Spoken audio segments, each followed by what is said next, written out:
अमेठी से कांग्रेस पार्टी के उम्मीदवार किशोरी लाल शर्मा ने अपना पर्चा नामजदगी दाखिल कर दिया। अमेठी के लिए आज पर्चा नामजदगी दाखिल करने का आखिरी दिन था।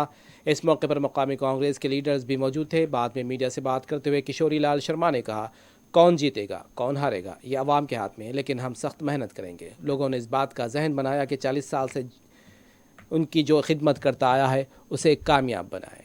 उन्होंने कहा कि वो अमेठी के अवाम से अपील करते हैं कि एक बार मौका दें। यहाँ का रंग तो जनता के हाथ में है, किसको जिताएगी किसको हराएगी।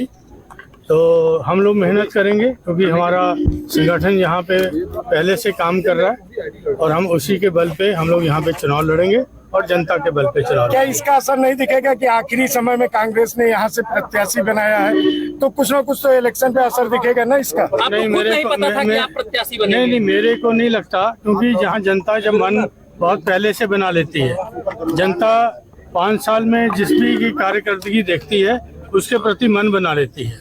ठीक है, इलेक्शन तो फॉर्मेलिटी है, क्योंकि आज अंतिम दिन था, आज के बाद इलेक्शन शुरू हो जाएगा। जनता अपने मन में धारणा बना लेती है कि हमारा जो पहले